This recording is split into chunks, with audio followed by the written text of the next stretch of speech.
وعلى رسوله الكريم اما بعد فاعوذ بالله من الشيطان الرجيم بسم الله الرحمن الرحيم ام حسبتم ان تدخلوا الجنة ولما يأتكم مثل الذين خلوا من قبلكم مستهم البأساء والضراء وزلزلوا حتى يقول الرسول والذين آمنوا معه متى نصر الله ألا إن نصر الله قريب صدق الله العظيم رب اشرح لي صدري ويسر لي أمري واحلل عقدة من لساني يفقهوا قولي اللهم ربنا ألهمنا رشدنا وأعذنا من شرور أنفسنا اللهم أرنا الحق حقا وارزقنا اتباعه وأرنا الباطل باطلا وارزقنا اجتنابه اللهم وفقنا لما تحب وترضى وتقبل منا فإنك خير المتقبلين آمین یا رب العالمین۔ میں تقریباً ہر درس میں اس بات کا اعادہ کر رہا ہوں کہ سورہ بقرہ چونکہ یہ قرآن حکیم کی طویل ترین سورت ہے اور مضامین کا بہت تنوع ہے اس میں، اس لیے ربط جو ہے وہ عام طور پر ایک عام قاری کے سامنے مستحضر نہیں رہتا۔ اسی لیے یہ بات میں نے بار بار دہرائی ہے کہ اس کا جو نصف آخر ہے، نصف ثانی ہے 22 رکوعوں پر مشتمل، اس میں 4 مضامین کی لڑیاں ہیں جو آپس میں بٹ دی گئی ہیں۔ وہ 4 مضامین کیا ہیں؟ 2 کا تعلق ہے شریعت سے، احکام شریعت، ان میں سے ایک ہے عبادات سے متعلق، دوسری ہے معاملات سے متعلق، اور 2 لڑیوں کا تعلق ہے جہاد فی سبیل اللہ سے، ان میں سے ایک اب قتال فی سبیل اللہ ہے اور ایک انفاق فی سبیل اللہ ہے۔ تو یہ 4 مضامین ہیں کہ جو میں نے مثال بارہا دی ہے کہ اگر ایک لال، ایک نیلی، ایک ہری، ایک پیلی یہ لڑیاں ہوں اور ان کو پھر بٹ دیا جائے آپس میں جیسے رسی بنائی جاتی ہے تو یہ رنگ کٹوا نظر آئیں گے، لال کے بعد پھر نیلا، پھر پیلا، پھر ہرا، پھر لال، پھر نیلا، پیلا، ہرا۔ حالانکہ اگر آپ رسی کو کھول دیں اور لڑیاں جو ہے وہ مسلسل ہو تو وہ لال جو ہے وہ بھی مسلسل ہے اور نیلی بھی مسلسل ہے اور پیلی بھی اور ہری بھی۔ تو اس سورہ مبارکہ میں یہ 4 مضامین آ رہے ہیں اور دوہرا دوہرا کر آ رہے ہیں۔ اب جو آیات ابھی آپ کے سامنے تلاوت کی گئی ہیں ان میں اصل مضمون تو ہے قتال فی سبیل اللہ، البتہ یہ کہ تھوڑا سا معاملہ انفاق کا بھی آیا ہے، لیکن یہاں وہ انفاق ذرا دوسرے رنگ میں ہے، لیکن اصل مضمون ان آیات کا قتال فی سبیل اللہ۔ اور چونکہ قتال فی سبیل اللہ کے ضمن میں بہت سی مشقتیں جھیلنی پڑتی ہیں، بہت سی تکلیفیں اٹھانی پڑتی ہیں، کہاں گھر کا آرام، کہاں میدان جنگ کی صعوبتیں، پھر انسان ہر طرح کا رسک لے کر جاتا ہے، اپنی جان کی بازی کھیلتا ہے۔ تو اس کے حوالے سے جو ہے وہ لوگوں میں اگر کچھ ایک طرح کی سراسیمگی کچھ پیدا ہو رہی تھی، اور یہ میں عرض کر چکا ہوں کہ اصل میں جو منافقین ہیں ان میں تو وہ سراسیمگی جو ہے بہت ہی مستقل تھی، لیکن یہ کہ بعض اوقات اچھے بھلے صاحب ایمان آدمی کے پائے ثبات میں بھی کچھ لغزش کبھی کبھی آ جاتی ہے، تو آ جاتی تھی۔ تو کسی پر اگر ضعف ایمان کا کوئی وقتی طور پر حملہ ہو گیا ہے یا کوئی شخص جو ہے نفاق کے روگ میں مبتلا ہے تو ظاہر بات ہے کہ پھر وہ گھبراتا تھا، جیسا کہ میں پچھلے درس میں عرض کر چکا ہوں کہ مکی صورتوں میں سے سورہ حج میں اس کا نقشہ کھینچا گیا ہے کہ وَمِنَ النَّاسِ مَن يَعْبُدُ اللَّهَ عَلَى حَرْفٍ، لوگوں میں سے کچھ ایسے بھی ہیں کہ جو اللہ کی بندگی کرنا چاہتے کنارے کنارے، مجدھار میں نہیں کودنا چاہتے۔ فَإِنْ أَصَابَهُ خَيْرٌ اطْمَأَنَّ بِهِ، اب اگر خیر ہو، خیریت رہے تو وہ مطمئن رہتے ہیں، ان کا ایمان بھی قائم رہتا ہے، صحیح دل بھی جمع ہوا ہے، ٹکا ہوا ہے۔ وَإِنْ أَصَابَتْهُ فِتْنَةٌ انقلب عَلَى وَجْهِهِ خَسِرَ الدُّنْيَا وَالْآخِرَةَ، اور اگر کہیں کوئی آزمائش آ جاتی ہے، فتنہ آ جاتا ہے، جان و مال پر کوئی اندیشے اور خطرات آ جاتے ہیں تو وہ پھر گھبرا جاتے ہیں، اوندے منہ گر پڑتے ہیں۔ ذَلِكَ هُوَ الْخُسْرَانُ الْمُبِينُ، یہ دنیا اور آخرت دونوں کا خسارہ ہے اور یہی حقیقت میں خسارہ ہے۔ تو یہ نقشہ سورہ حج میں بھی آیا ہے۔ تو اسی طرح کی کیفیات جو ہیں اس کے پس منظر میں سمجھیے کہ یہ آیات آ رہی ہیں۔ کیا تم نے یہ سمجھا تھا اب حسبتم ان تدخلوا الجنہ، کیا تم نے یہ سمجھا تھا کہ جنت میں داخلہ مل جائے گا، جنت میں داخل ہو جاؤ گے؟ ولما یاتکم، ابھی تک تو تم پر وہ باتیں آئی ہی نہیں، وہ کیفیات، وہ امتحانات، وہ شدائد، وہ مصائب، وہ ابتلاءات آئے ہی نہیں۔ مثل الذین خلوا من قبلکم، جیسے کہ ان لوگوں پر آئی تھی جو تم سے پہلے تھے۔ مستھم البأساء، انہیں گھیر لیا آ کر سختیوں نے۔ سختیاں ہر طرح کی ہو سکتی ہیں، لیکن خاص طور پر باسا کا لفظ آتا ہے فقر اور فاقہ، بھوک کی سختی۔ والضراء، اور تکالیف، کہیں کوئی زخم لگ گیا ہے، کوئی چرکا لگ گیا ہے، کہیں اور طرح کا، کہیں کوئی صدمہ پہنچا ہے، تو چاہے وہ ذہنی تکلیف ہے، نفسیاتی تکلیف ہے، یا یہ کہ وہ جسمانی تکلیف ہے، وزلزلوا، اور وہ ہلا مارے گئے، گویا کہ ان کو اچھی طریقے سے اللہ تعالیٰ نے آزمایا، جھنجھوڑ ڈالے گئے، زلزلوا، جھنجھوڑ ڈالے، حتی یقول الرسول والذین آمنوا معہ، یہاں تک کہ کہہ اٹھتے تھے وقت کے رسول بھی اور ان کے وہ لوگ بھی جو ان کے ساتھ ایمان لائے تھے، متی نصر اللہ، اللہ کی مدد کب آئے گی؟ الا ان نصر اللہ قریب، تب انہیں یہ نوید سنائی جاتی تھی، نوید جاں فضا، یہ خوشخبری کہ اللہ کی مدد قریب ہے۔ یہ بہت اہم مضمون ہے قرآن حکیم کا کہ جو اس آیت میں آیا ہے، لیکن یہ کہ یہ اتنا اہم ہے کہ بار بار آیا ہے، بار بار آیا ہے۔ چنانچہ اس کی بھی اصل جو امہات الآیات ہے، یعنی اس موضوع کے اوپر جو اصل ذروۂ سلام ہے قرآن مجید کا، جو بنیادی اور اساسی بنیادی اہم آیات ہے، وہ سورہ عنکبوت کی، وہ مکی صورت ہے، اور وہ دور وہ تھا جبکہ فزیکل پرسیکیوشن شدت اختیار کر گئی تھی، مارا جا رہا تھا، پیٹا جا رہا تھا، غلاموں کو خاص طور پر حضرت بلال پر جو بیت رہی تھی وہ آپ کے علم میں ہے، حضرت خباب بن الارت کو دیکھتے ہوئے انگاروں کے اوپر لٹا دیا گیا، حضرت یاسر، حضرت سمیہ رضی اللہ تعالیٰ عنہما کو تو شہید ہی کر دیا گیا شدید ترین ٹارچر کے بعد۔ تو یہ جو حالات تھے کہ جن سے اہل ایمان دو چار تھے اس وقت، تو کچھ لوگوں کے دلوں میں بھی اضطراب پیدا ہو گیا، ارتعاش سا پیدا ہو گیا ان کے اعصاب میں، اور حضور کے پاس حاضر ہوئے۔ یہ بخاری شریف کی روایت ہے، اور اس کی راوی کون ہے؟ خباب بن الارت، جن کے ساتھ وہ واقعہ پیش آیا تھا کہ ننگی پیٹھ انہیں دہکتے ہوئے انگاروں پر لٹایا گیا تھا، کہ وہ پیٹھ کی کھال جلی اور اس کی چربی پگھلی تو اس سے وہ انگارے ٹھنڈے ہوئے۔ اس درجے جو ہے تعذیب، اس درجے ٹارچر سے جو شخص گزرا تھا، اس نے اگر آ کر کہا ہے، حدیث کے الفاظ یہ کہ حضور اس وقت خانہ کعبہ کی ایک دیوار کے سائے میں اپنی چادر کی ٹیک لگا کر آپ استراحت فرما رہے تھے، تو ہم حاضر ہوئے، ہم نے عرض کیا حضور اب تو یہ مصائب ناقابل برداشت ہوتے جا رہے ہیں، الا تدعو لنا، آپ ہمارے لیے دعا نہیں کرتے کہ اللہ تعالیٰ کی طرف سے نصرت آ جائے؟ تو حضور نے بھی کچھ اظہار ناراضگی فرمایا، آپ اٹھ کر بیٹھ گئے اور آپ نے کہا خدا کی قسم تم بہت جلدی مچا رہے ہو، تم سے پہلے کے لوگوں پر تو وہ مصیبتیں آئیں جو تم پر ابھی آئی ہی نہیں ہے، وہی بالکل الفاظ جو اس آیت میں آئے، یہ تو سورہ بقرہ کی آیت ہے، میں آپ کو واقعہ بتا رہا ہوں 8 سال پہلے کا، وہ تو سمجھیے سن 5 یا 6 90 کی صورت ہے، وہ سورہ عنکبوت، کہ تم سے پہلے جو امتیں تھیں جو ایمان لاتے تھے رسولوں پر، ان کا تو یہ بھی ہوتا تھا کہ زندہ آگ میں جلا دیے جاتے، یہ بھی ہوتا تھا کہ لوہے کے کنگھوں سے ان کی ہڈیوں پر سے ان کے گوشت کو کھرچ لیا جاتا تھا، یہ بھی ہوتا تھا کہ ایک گڑھا کھود کر ایک آدمی کو گاڑ دیا جاتا تھا اس میں، اور پھر اس کے سر کے اوپر آرا رکھ کر چیرنا شروع کرتے تھے اور پورے جسم کو 2 حصوں میں تقسیم کر دیتے تھے، لیکن پھر بھی وہ ثابت قدم رہتے تھے۔ تو تم تو جلدی بچا رہے ہو، خدا کی قسم وہ دن آ کر رہے گا کہ ایک سوار صنعاء سے حضر موت تک سفر کرے گا اور اسے سوائے اللہ کے کسی کا خوف نہیں ہوگا، لیکن بہرحال وقت لگے گا۔ یہ جو واقعہ میں نے آپ کو سنایا ہے، اب ذرا اس پس منظر میں وہ آیات دیکھیے، الف لام میم، احسب الناس ان یترکوا ان یقولوا آمنا وهم لا یفتنون، کیا لوگوں نے یہ سمجھا تھا کہ وہ چھوڑ دیے جائیں گے، چھوٹ جائیں گے، جہنم سے نجات مل جائے گی، اللہ تعالیٰ کے عقوبت سے اور سزا سے بچ جائیں گے صرف یہ کہنے سے کہ ہم ایمان لے آئے؟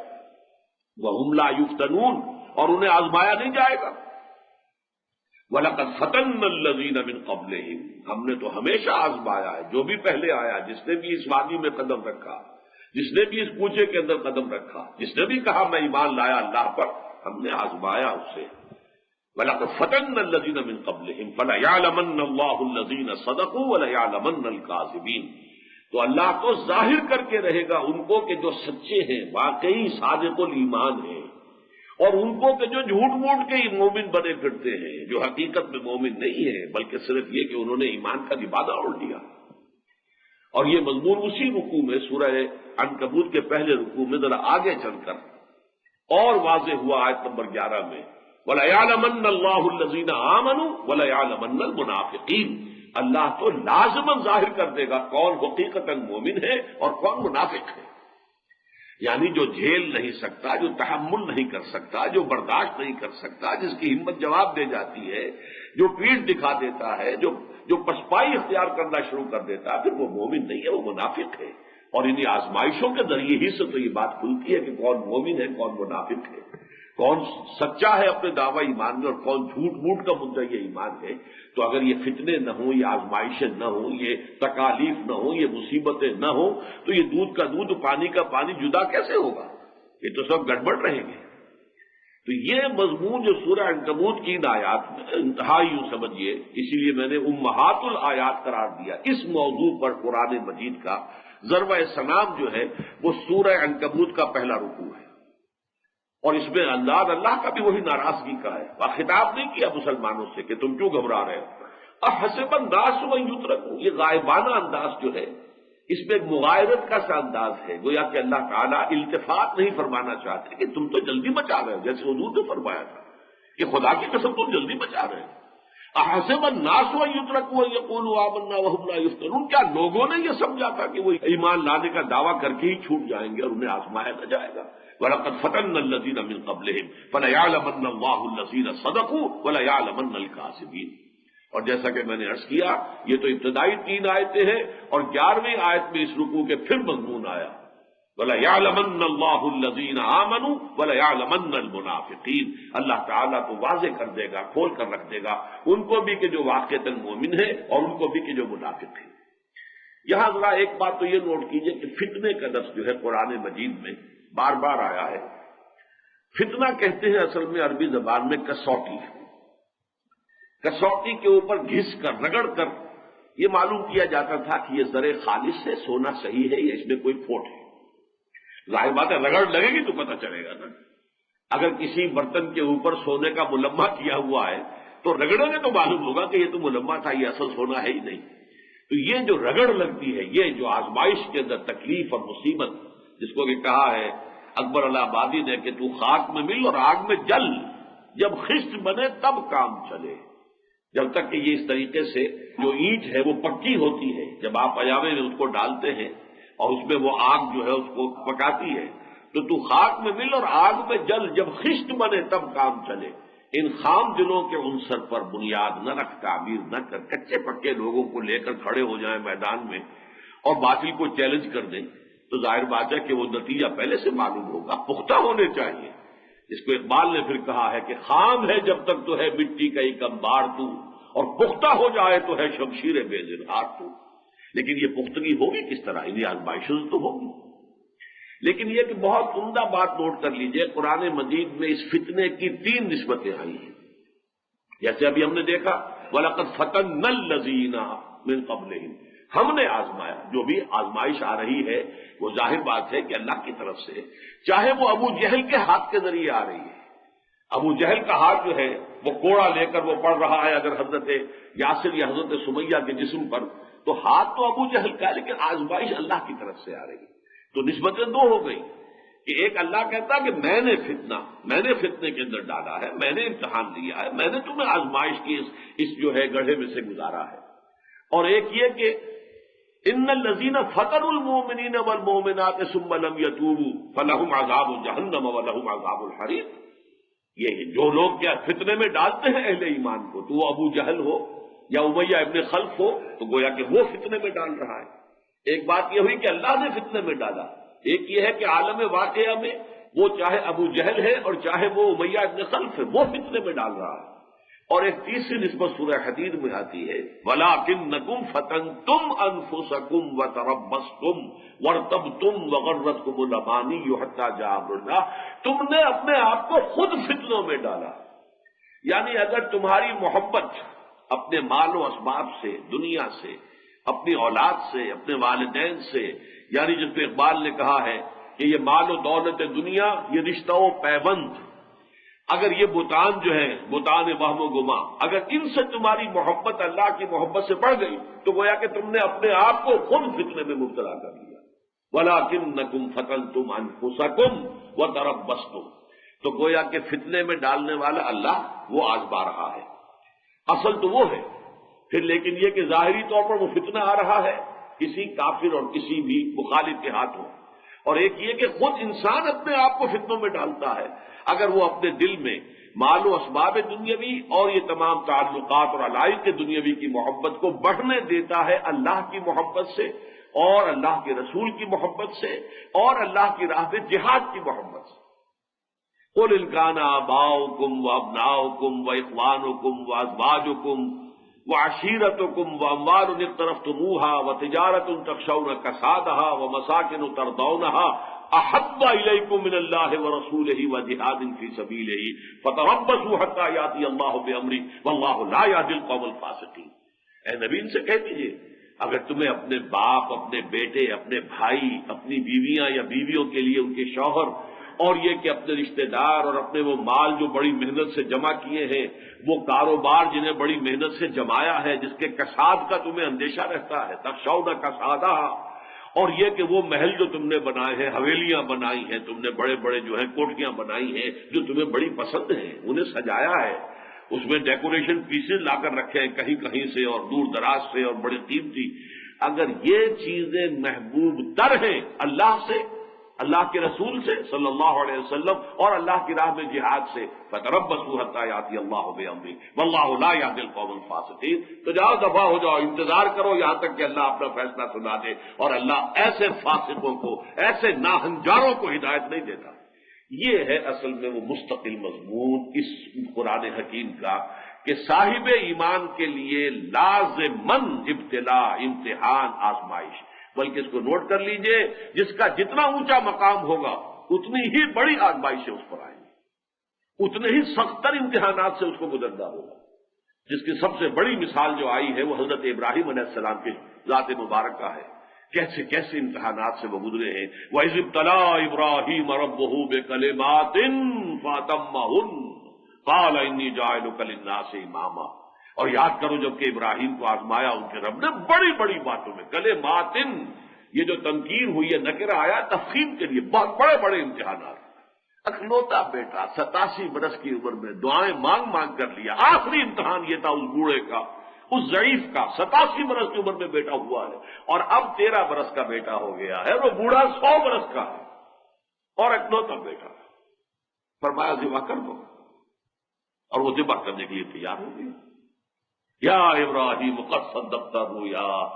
انا کذالک نجزی المحسنین، گویا کہ ممتحن جو ہے اس کی بس ہو گئی ہے، جس کا امتحان لیا جا رہا تھا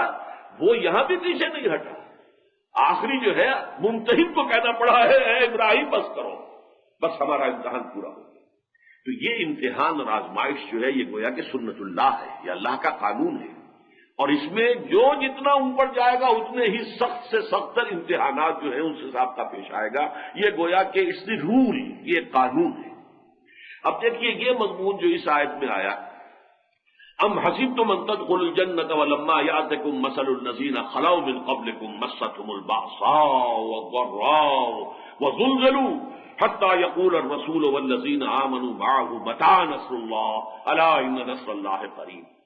یہ خاص کلائمیکس ہوتا ہے جبکہ کسی ایک فرد پر یا کسی ایک جماعت پر ابتلا اپنے اس کلائمیکس کو پہنچ جاتی ہے، پھر وہاں سے گویا کہ رخ بدلتا ہے حالات کا۔ اس کو نوٹ کر لیجئے، سیرت مطہرہ، سیرت محمدی علیہ صاحب الصلاۃ والسلام میں وہ کلائمیکس جو ہے ذاتی ابتلا و آزمائش کا کلائمیکس وہ یوم طائف ہے۔ یوم طائف میں جو کچھ حضور پر بیتی ہے 2 دنوں میں، اس لیے کہ جو دعا ہے اس کے بعد جب واپس آ رہے تھے آپ اور ایک جگہ تھوڑے سے استراحت کے لیے رکے ہیں تو جو دعا مانگی ہے، واقعتاً یہ ہے کہ انسان پڑھتا ہے تو کانپ اٹھتا ہے، اللہم الیک اشکو ضعف قوتی وقلت حیلتی وہوانی علی الناس، اے اللہ تیری جناب میں فریاد لے کر آیا ہوں اپنے وسائل کی کمی کا، اپنی قوت کی کمزوری کا،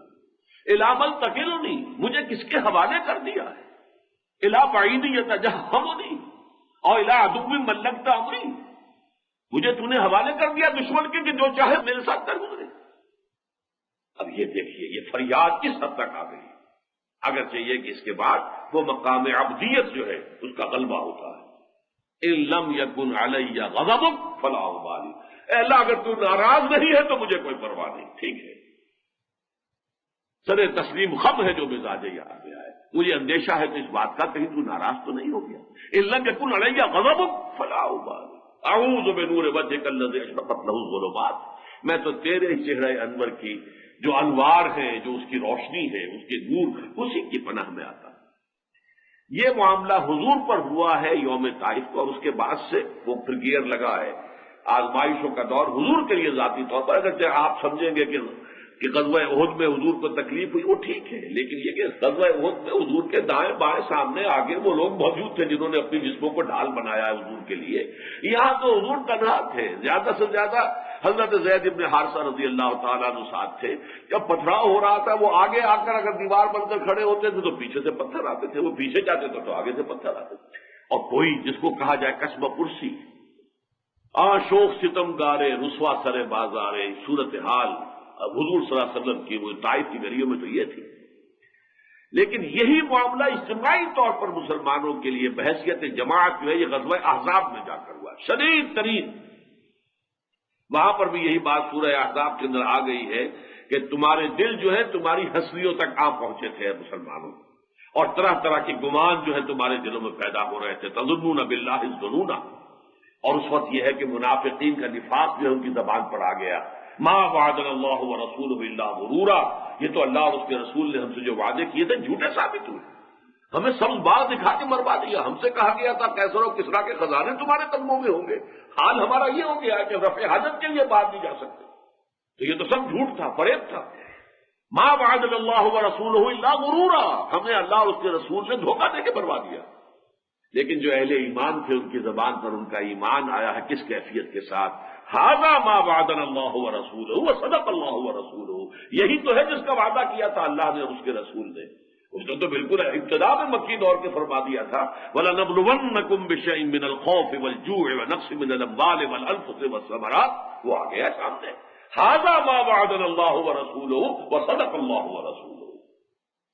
تو یہ جو ہے ایمان علیحدہ ہو جانا، نفاق علیحدہ ہو جانا، یہی اصل میں اس ابتلا اور آزمائش کی حکمت ہے۔ یہ جو کلائمیکس کو پہنچ گیا صحابہ کرام کی جماعت کے لیے بحیثیت مجموعی، اس کے بعد سے ریورسل ہو گیا ہے۔ غزوہ احزاب کے بعد ہی حضور نے فرما دیا تھا، اور غزوہ احزاب کے بعد ہی سورہ صف نازل ہوئی ہے، جس میں کہ یہ بشارت دے دی گئی کہ فتح قریب ہے،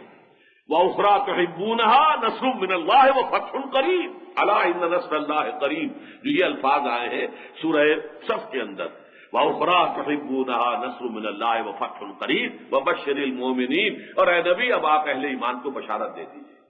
کہ اب صورتحال بدل جائے گی، ٹیبل ول بی ٹرنڈ۔ چنانچہ یہ روایات میں آتا ہے کہ حضور نے یہ بشارت دے دی تھی اہل ایمان کو غزوہ احزاب کے بعد، لن تغزوکم قریش بعد عامکم ھذا ولکنکم تغزونہم، اے مسلمانوں تمہارے آج کے اس سال کے بعد اب قریش تم پر دوبارہ حملہ آور ہو کر نہیں آ سکتے، ان کی بس ہو گئی ہے، بلکہ اب تمہاری طرف سے انیشیٹو ہوگا، تم جاؤ گے۔ چنانچہ آپ کو معلوم ہے اگلے سال ہی حضور 1400 یا 1800 صحابہ کے ساتھ گئے ہیں عمرے کی نیت سے، اور وہاں صلح حدیبیہ ہو گئی، جس کو کہ اللہ تعالیٰ نے فرمایا انا فتحنا لک فتحا مبینا، یہ گویا کہ اگلے سال ہو گیا۔ اس اعتبار سے یہ معاملہ ہوتا ہے کہ جب یہ ابتلا اور آزمائش اپنے کلائمیکس کو پہنچ جائے، انفرادی سطح پر بھی اور اجتماعی سطح پر بھی، تو اس کے بعد پھر وہ وقت آتا ہے کہ جبکہ وقت کے رسول بھی پکار اٹھے اور ان کے ساتھی بھی، متى نصر اللہ الا ان نصر اللہ قریب۔ اب دیکھیے یہ جو سورہ بقرہ کی آیت نمبر 214 ہے، بالکل یہی مضمون اگلی سورت جو ہے سورہ آل عمران کی آیت نمبر 142 میں ہے، پھر بالکل یہی مضمون سورہ توبہ کی آیت نمبر 16 میں ہے۔ آپ کے علم میں ہوگا یہ سائنس آف نمبرز کہلاتی ہے، آکلٹ سائنسز کے اندر ہے، اعداد کا علم الاعداد۔ تو اگر 214 کو آپ جمع کریں گے، 2 × 1 = 4، 7 بنے گا۔ آیت نمبر 214 ہے سورہ بقرہ کی، آیت نمبر 142 وہی جو ہے عدد ہے اب بھی، لیکن ترتیب بدل گئی، 1 جمع 4 جمع 2 وہی 7، اور سورہ توبہ میں 6 جمع 1 7۔ تو یہ 3 مقامات پر مکی صورتوں میں یہ مضمون آیا۔ جیسا میں نے کہا امہات الآیات اس موضوع پر وہ تو ہے پہلا رکوع سورہ عنکبوت کا جو مکی صورت ہے، لیکن یہ ہے کہ یہ 3 مقام مدنی صورتوں میں جو ہے یہ بہت ایک دوسرے کے مشابہ ہیں۔ دیکھیے سورہ آل عمران میں فرمایا ام حسبتم ان تدخلوا الجنہ، وہی الفاظ، کیا تم نے سمجھا تھا مسلمانوں کہ تم جنت میں داخل ہو جاؤ گے؟ وَلَمَّا يَعْلَمِ اللَّهُ الَّذِينَ جَاهَدُوا مِنكُمْ وَيَعْلَمَ الصَّابِرِينَ۔ ابھی تک تو اللہ نے دیکھا ہی نہیں ہے کہ تم میں سے کون ہے جو واقعتاً جہاد کا حق ادا کرنے والے ہیں اور کون ہے جو واقعتاً صبر کرنے والے ہیں، ابھی تو دیکھنا باقی ہے۔ یہاں ایک خاص بات نوٹ کیجئے، اس لیے کہ ہم ترجمے میں کچھ فرق ڈالتے ہیں، یہاں کیوں ڈالتے ہیں اس کو سمجھ لیجئے۔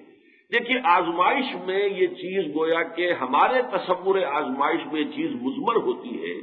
کہ اس کا نتیجہ جو ہے آزمائش دینے والے کو، آزمائش کرنے والے کے علم میں نہیں ہوتا، اس لیے تو آزمائش کرتا ہے۔ ممتحن امتحان لیتا ہے بچے کا، ظاہر بات ہے اسے نہیں معلوم ہے وہ تو امتحان میں کیا لکھے گا بچہ، کیا نتیجہ نکلے گا، وہ تو امتحان کے نتیجے سے اس کے علم میں آئے گا نا، جو کچھ اس نے لکھا ہوگا تو ممتحن سمجھے گا کہ اس نے یہ کیا۔ یہی وجہ ہے کہ جتنی بھی آیات ابتلا کی ہے، امتحان کی ہے، آزمائش کی ہے، فتنے کی ہے، وہاں ہر جگہ یعلم، تاکہ اللہ جان لے، یعلم المنافقین، تاکہ اللہ جان لے منافقوں کو، وَلَيَعْلَمَنَّ اللَّهُ الَّذِينَ صَدَقُوا وَلَيَعْلَمَنَّ الْكَاذِبِينَ، تاکہ اللہ، اور اللہ تو لازماً جان کر رہے گا سچوں کو بھی، اور اللہ تعالیٰ تو لازماً جان کر رہے گا جھوٹوں کو بھی۔ لیکن چونکہ اللہ تعالیٰ کا معاملہ یہ ہے، یہ تو لفظ اللہ نے وہ استعمال کیا جو ہماری ذہنیت کے مطابق ہے، ہمارے تصور کے مطابق ہے، ہماری سوچ کے مطابق ہے، کہ امتحان کا نتیجہ تو اس کے بعد ہی ظاہر ہوتا ہے، ممتحن کو پہلے سے معلوم نہیں ہوتا کہ اس کا نتیجہ کیا نکلے گا، تاکہ جان لے ممتحن جو ہے اس کے علم میں آ جائے کہ یہ جو شخص ہے یہ کتنے پانی میں ہے۔ عند الامتحان یکرم المرء او یہان، امتحان کے موقع پر تو 2 ہی نتیجے ہوتے ہیں، یا کسی انسان کی عزت ہوتی ہے، اعزاز ہوتا ہے، اکرام ہوتا ہے، he comes out with flying colours, اور یا یہ ہے کہ اس کی اہانت ہو جاتی، توہین ہو جاتی ہے، فیل ہو جاتا ہے۔ لیکن چونکہ اللہ کا علم قدیم ہے، یہ صرف اہل تشیع کے ہاں ہے کہ وہ یہ کہتے ہیں کہ اللہ کو بدع بھی ہوتا ہے، یعنی اللہ کے علم میں اضافہ ہوتا ہے۔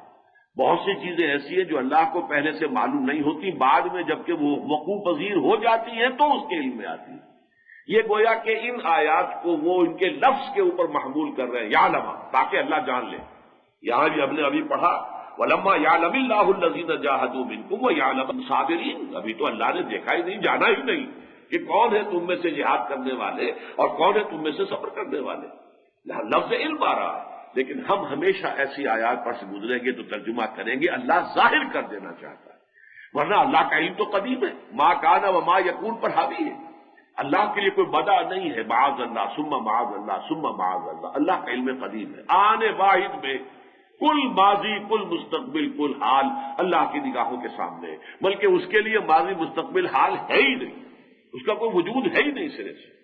اللہ تعالیٰ کے علم کے اسی وجہ سے ہم ترجمہ جب کرتے ہیں تو وَلَمَّا يَعْلَمِ، اللہ نے ابھی ظاہر نہیں کیا، یا دیکھا کر سکتے ہیں ہم، اللہ نے ابھی نہیں دیکھا کہ تم میں سے کون لوگ ہیں جو واقعتاً جہاد کرنے والے ہیں اور کون لوگ ہیں کہ جو واقعتاً صبر کرنے والے ہیں۔ یہی مضمون پھر سورہ توبہ میں آیا، ام حسبتم ان تترکوا، اے مسلمانوں کیا تم نے یہ سمجھا تھا کہ تم چھوٹ جاؤ گے، چھوڑ دیا جائے گا تمہیں؟ وَلَمَّا يَعْلَمِ اللَّهُ الَّذِينَ جَاهَدُوا مِنكُمْ، بالکل وہی الفاظ، ابھی تو اللہ نے دیکھا ہی نہیں، اللہ نے یہ ظاہر نہیں کیا کہ کون ہے تم میں سے جہاد کرنے والے، وَلَمْ يَتَّخِذُوا مِن دُونِ اللَّهِ وَلَا رَسُولِهِ وَلَا الْمُؤْمِنِينَ وَلِيًّا، اور ابھی تو اللہ نے یہ نہیں دیکھا کہ تم میں سے کون وہ لوگ ہیں جو اللہ اور اس کے رسول اور اہل ایمان کے سوا کسی کو دل کا بھیدی نہیں بناتے، ان کے وہ سارے پرانے رشتے جو ہیں وہ ایمان کی تلوار سے کٹ چکے ہیں، باپ اور بیٹے کا رشتہ ہو اور حقیقی بھائیوں کا رشتہ ہو اور بیوی اور شوہر کا رشتہ ہو، ایمان کی تلوار نے آ کر کاٹ دیا ہے۔ اب ان کے دلوں میں ان کے لیے محبت نہیں ہے، اگر محبت ابھی باقی ہے تو اس کا مطلب یہ کہ ایمان کے ساتھ ان کی وفاداری پوری نہیں ہے۔ یہ خاص طور پر کیوں کہا گیا؟ سورہ توبہ کا یہ مقام وہ ہے جہاں پر کہ تیاری کا ذکر ہو رہا ہے کہ جبکہ مکے پر چڑھائی کے لیے حضور تیاری فرما رہے ہیں، اسی موقع پر ایک صحابی سے بڑی ایک غلطی بھی ہو گئی تھی بہت بڑی، کہ انہوں نے اپنے وہاں کے کچھ لوگوں کو ایک خط بھی بھیج دی تھی، حاتم ابن ابی بلتع، تو ان کو سورہ ممتحنہ میں اس کا ذکر ہے، اور بہت سے لوگ ہیں جو ہچکچا رہے تھے کہ اب ہم جائیں گے قریش پر حملہ کریں گے۔ تو اس وقت یہ کہا گیا کہ آج پتہ چلے گا کہ واقعتاً ایمان کی تلوار سے سارے رشتے کٹ چکے ہیں یا نہیں۔ ابھی تو اللہ نے دیکھا ہی نہیں۔ ام حسبتم ان تترکوا ولما یعلم اللہ الذین جاہدوا منکم ولم یتخذوا من دون اللہ ولا رسولہ ولا المؤمنین ولیجا، کیا تم نے سمجھا تھا کہ چھوٹ جاؤ گے جبکہ ابھی اللہ نے دیکھا ہی نہیں ہے کہ تم میں سے کون لوگ ہیں جو واقعتاً اللہ کی راہ میں جہاد کرتے ہیں، اور کون لوگ ہیں جنہوں نے واقعتاً اللہ اور اس کے رسول اور اہل ایمان کے سوا کسی اور کے ساتھ کوئی دلی رشتہ نہیں رکھا، رشتے کٹ گئے ہیں۔ واللہ خبیر بما تعملون، اور اللہ تعالیٰ خوب جانتا ہے جو کچھ کہ تم کر رہے ہیں۔ تو یہ مضمون ہے جو ان تین صورتوں میں، اور میں نے آپ کو بتایا 214، 142 اور 16، یہ تین اگر عدد یاد رہیں گے تو آپ کو سہولت رہے گی یاد رکھنے میں کہ قرآن حکیم میں یہ جو مضمون ہے کتنے مقامات پر آیا ہے۔ ویسے یہ کہ سورہ آل عمران میں ایک اعتبار سے کہا جا سکتا ہے کہ یہ گویا کہ اس کی حکمت اور فلسفے کے اعتبار سے اہم ترین مقام ہے۔ وہاں یہ بیان کیا گیا ہے وَلِيَعْلَمَ اللَّهُ الَّذِينَ آمَنُوا وَيَتَّخِذَ مِنكُمْ شُهَدَاءَ، یہ اللہ تعالیٰ نے جو کچھ کیا ہے وہ اس لیے تاکہ اللہ جان لے، یہ لفظی ترجمہ ہوگا، اور اللہ ظاہر کر دے ان لوگوں کو جو واقعتاً ایمان والے ہیں، اور ان میں سے کچھ کو درجہ شہادت پر بھی فائز فرما دے۔ وَاللَّهُ لَا يُحِبُّ الظَّالِمِينَ، اللہ ظالموں سے محبت نہیں کرتا۔ وَلِيُمَحِّصَ اللَّهُ الَّذِينَ آمَنُوا وَيَمْحَقَ الْكَافِرِينَ، اور اس کی حکمت یہ ہے کہ اللہ تعالیٰ پاک کر لینا چاہتا ہے اہل ایمان کو، یعنی وہ جو کچے پکے لوگ ہیں انہیں علیحدہ کر کے مومنین صادقین کی چھانٹی کر لینا چاہتا ہے۔ یہ بحث و تمہیز کا لفظ ہم اردو میں بھی بولتے ہیں، بحث اور تمہیز، بحث و تمہیز ہو رہی ہے۔ تو اصل میں عربی میں اس کا مفہوم کیا؟ بحث کہتے ہیں کریدنے کو، جیسے کہ کوے کو آپ نے دیکھا ہوگا وہ اپنی چونچ سے پہلے زمین کو کریدتا ہے، یہ بحث ہے۔ کوئی دانہ نکل آئے، کوئی اور چیز نکل آئے، پھر جو چیزیں نکلی ہیں اس کو چھانٹی کرتا ہے کہ ان میں سے کون سی چیز میرے کھانے کی ہے، وہ تمحیص ہے۔ بحث و تمحیص، پہلے تو کھود کرید کرنا، کسی بھی مسئلے کے اندر اس کے مختلف پہلو ہو سکتے ہیں، وہ سب کے سب پروز اینڈ کونس سارے کے سارے دیکھ لیے جائیں، یہ بحث ہے۔ آپ نے کھود کرید کر لی، اب آپ نے چھانٹی کرنی ہے، تو یہ تمحیص ہے، بحث و تمحیص۔ تو تمحیص کا لفظ آیا ہے کہ اللہ تعالیٰ پاک کر لینا چاہتا ہے، چھانٹ لینا چاہتا ہے ان کو جو واقعتاً سچے اہل ایمان ہیں۔ تو اس اعتبار سے، اور اس کو پھر اسی سورہ مبارکہ میں آگے چل کر بھی کہا گیا ہے ما کان اللہ لیذر المؤمنین علی ما انتم علیہ حتی یمیز الخبیث من الطیب، اللہ تعالیٰ کو یہ منظور نہیں ہے کہ تمہیں رہنے دے اسی صورت میں جس میں کہ تم ہو۔ اس وقت تو کچے پکے سب گڑبڑ ہیں، اہل ایمان اور منافق سب رلے جلے ہیں، ملے جلے ہیں۔ وہ تو آزمائش آئے گی تو پتہ چلے گا یہ منافق تھا اور یہ صاحب ایمان تھا، یہ ثابت قدم رہا، اس نے جو ہے ہر مصیبت کو جھیلا، برداشت کیا پابندی کے ساتھ، یہاں تک کہ اپنی جان دے دی، یا جو بھی بڑی سے بڑی تکلیف آئی اس کو جھیلا، اور یہ وہ ہے جو پیٹھ دکھا کے بھاگ گیا۔ تو یہ ہے ما کان اللہ لیذر المؤمنین علی ما انتم علیہ، یہ اللہ کی سنت نہیں ہے، طریقہ نہیں ہے کہ اہل ایمان کو چھوڑے رکھے اسی حالت میں جس میں کہ تم ہو، یعنی مومن اور منافق گڑبڑ ہو، کچے اور پکے گڑبڑ ہو۔ حتی یمیز الخبیث من الطیب، یہاں تک کہ اللہ تعالیٰ پاک کو ناپاک سے ممیز کرتے ہیں۔ حتی یمیز، تو تمییز، ہم جسے تمیز کہتے ہیں عربی میں یہ تمییز ہے، دو یہ آئیں گی، میزا یمیز و تمییزا، باب تفعیل سے۔ تمحیص و تمییز ہے جو اصل ان آزمائشوں کا مقصود ہے کہ معلوم ہو جائے کہ کون ہے حقیقی مومن، سچے مومن، اور ظاہر بات ہے جب ظاہر ہو جائے گا تو اہل ایمان کو بھی تو اس کی اطلاع ہو جائے گی، اور وہ بھی مطلع ہو جائیں گے کہ ہمارا جو ویک ایسپیکٹ ہے، ہمارا ففتھ کالمسٹ عنصر کون سا ہے، ہماری کمزوری جو ہے جماعتی سطح پر کس کس طرف سے اندیشہ ہو سکتا ہے، کس کس طرف سے جو ہے باطل ہمارے اندر در اندازی کر سکتا ہے، تو یہ اہل ایمان کے علم میں آ جائے گا۔ تو یہ ہے حکمت، یہ ہے فلسفہ۔ اب آگے چلیے، اب حسبتم ان تدخلوا الجنۃ ولما یاتکم مثل الذین خلوا من قبلکم مستهم البأساء والضراء وزلزلوا حتى يقول الرسول والذین آمنوا معه متى نصر اللہ الا ان نصر اللہ قریب۔ یسألونک ماذا ينفقون، اب یہاں یہ انفاق کا مضمون آیا ہے بہت اختصار کے ساتھ ایک آیت میں، اور اس کا بھی رنگ تھوڑا سا مختلف ہے۔ اچھی طرح نوٹ کر لیجئے، مستقل طور پر تو معاملہ یہ ہے کہ قرآن مجید میں انفاق کا لفظ آتا ہے صرف اللہ کے دین کے لیے خرچ کرنے کے لیے، اللہ کے دین کی اشاعت، نشر و اشاعت، اس کے اندر بھی پیسہ لگتا ہے۔ آپ ظاہر بات ہے کہ فرض کیجئے سفر کرتے ہیں اس کے لیے تو اس میں بھی اخراجات آئیں گے، آپ کو چیزیں شائع کرتے ہیں تو اس میں بھی اخراجات ہوں گے۔ تو یہ جو دعوت دین ہے اس کے لیے بھی مال کی ضرورت ہے، خرچ کی ضرورت ہے۔ پھر خاص طور پر اقامت دین کو قائم کرنے کی جدوجہد، اور اس میں بھی اخص خاص جو ہے سمجھیے، جبکہ وہ ایک جنگ کی صورت پیدا ہو جائے، ایک تصادم کا مرحلہ آ جائے، تو پھر تو یہ قدم قدم پر پیسے کی ضرورت ہے۔ اسلحہ کے لیے پیسہ چاہیے، رسد کے لیے پیسہ چاہیے، سواریوں کے لیے پیسہ چاہیے، یہ ساری چیزیں جو ہے پیسے سے ہی ہوں گی نا۔ لہذا اس کے لیے جو پیسہ خرچ کیا جاتا ہے وہ ہے انفاق، اور اسی کے لیے لفظ آتا ہے اللہ کو قرض حسنہ دینا، کیونکہ یہ اللہ کا دین ہے، اللہ کے کلمے کو سربلند کرنا ہے، لتکون کلمۃ اللہ ہی العلیٰ، تو یہ گویا کہ جو بھی خرچ کیا جا رہا ہے یہ اللہ کے ذمے قرض حسنہ ہے۔ ایک ہے صدقہ، خیرات، ایتاء مال اور زکوٰۃ، یہ چار الفاظ ہیں۔ صدقہ، زکوٰۃ یہ کس کے لیے ہے؟ غرباء کے لیے، مساکین کے لیے، یتیموں کے لیے، بیواؤں کے لیے، بھوکوں کے لیے، مسافروں کے لیے، مقروضوں کے لیے، غلاموں کو غلامی سے نجات دلانے کے لیے، یہ دو مدیں علیحدہ ہو گئی۔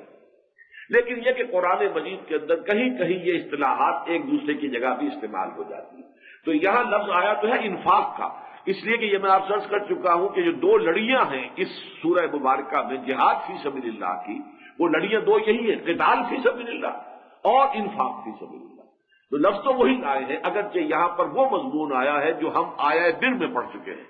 وَآتَ الْمَالَ عَلَىٰ حُبِّهِ ذَوِي الْقُرْبَىٰ وَالْيَتَامَىٰ وَالْمَسَاكِينَ وَابْنَ السَّبِيلِ وَالسَّائِلِينَ وَفِي الرِّقَابِ، یعنی جو صدقات اور زکوٰۃ کے جو مصارف ہیں یہاں انہی کا ذکر ہے۔ یسألونک ماذا ينفقون، اے نبی آپ سے پوچھتے ہیں کہ ہم کتنا خرچ کریں، کیا کچھ خرچ کریں، بار بار کہا جا رہا ہے خرچ کرو خرچ کرو خرچ کرو۔ وانفقوا فی سبیل اللہ ولا تلقوا بایدیکم الی التہلکہ، اپنے آپ کو اپنے ہاتھوں ہلاکت میں مت ڈالو، خرچ کر دو، لگا دو اللہ کی راہ میں۔ تو کتنا خرچ کریں، ماذا ينفقون؟ قل، اگرچہ یہ سوال آگے بھی چل کر آئے گا اور اس کا جواب آگے یہ دیا جائے گا، قل العفو، اے نبی کہہ دیجئے جو بھی تمہاری ضرورت سے زائد ہے دے دو، مت رکھو، اسے اپنے پاس کنز نہ بناؤ، اسے اپنے پاس خزانے کی شکل مت دو، اس کو اپنے پاس ذخیرہ مت کرو، لگا دو اللہ کی راہ میں۔ لیکن یہاں فرمایا ہے کہ جو بھی تم انفقتم من خیر، جو بھی تم خرچ کرو خیر میں سے، مال میں سے، فللوالدین، تمہارے والدین کے لیے، والاقربین، اور تمہارے رشتہ داروں کے لیے، والیتامى، یتیموں کے لیے، والمساکین، اور مسکینوں کے لیے، محتاجوں کے لیے، وابن السبیل، اور مسافر کے لیے، وما تفعلوا من خیر فإن اللہ بہ علیم، اور جو بھی خیر تم کرو گے، جو بھی نیکی کماؤ گے تو اللہ تعالیٰ جو ہے اس کو اس کا علم ہے اور وہ اس کی نگاہوں سے پوشیدہ نہیں ہے۔ اب اس کے بعد جو مضمون آ رہا ہے اس موضوع پر جو آج کا ہمارا موضوع ہے، ایک تو ابتلا، آزمائش، مصائب، شدائد، امتحانات، جو یوں کہیے کہ اس سے رول، یہ تو قانون ہے، اللہ کی سنت ہے، سنت ثابتہ، سنت مستقلہ، اور اس کا جو کلائمیکس ہوتا ہے وہ ہے میدان جنگ میں آنا۔ اور اب جو حکم قتال آیا ہے تو بہت سے لوگوں پر وہ گراں گزر رہا تھا، کتب علیکم القتال، اب تم پر قتال فرض کر دیا گیا۔ دیکھیے نوٹ کر لیجئے، اس سے پہلے ہم نے اذن قتال دیکھا تھا، اذن قتال سورہ حج کی آیت سے، اذن للذین یقاتلون بانہم ظلموا، ان دو چیزوں میں فرق ہے۔ ایک ہے اجازت دی جا رہی ہے لیکن ابھی حکم نہیں ہے، فرضیت نہیں ہے، لازم نہیں ہے، لیکن اجازت کے بعد اب یہ سورہ بقرہ کے اندر اور سورہ محمد صلی اللہ علیہ وسلم، اگرچہ ہے وہ 26ویں پارے میں لیکن وہ بھی غزوہ بدر سے پہلے نازل ہوئی ہے، تو ان دو صورتوں کے اندر قتال کی فرضیت کا حکم آیا کہ اب یہ فرض کے درجے میں، اب یہ دعوت محمدی صلی اللہ علیہ وسلم اور یہ بھی غلبہ دین کی جد و جہد جو حضور اور آپ کے صحابہ فرما رہے ہیں، محمد الرسول اللہ والذین معہ، اب یہ اس آخری مرحلے میں داخل ہو چکی ہے، لہذا اب جنگ تم پر فرض کر دی گئی۔ دیکھیے لفظ آیا کتب علیکم القتال، جیسے کتب علیکم الصیام آیا تھا، جیسا کتب علیکم القصاص فی القتل،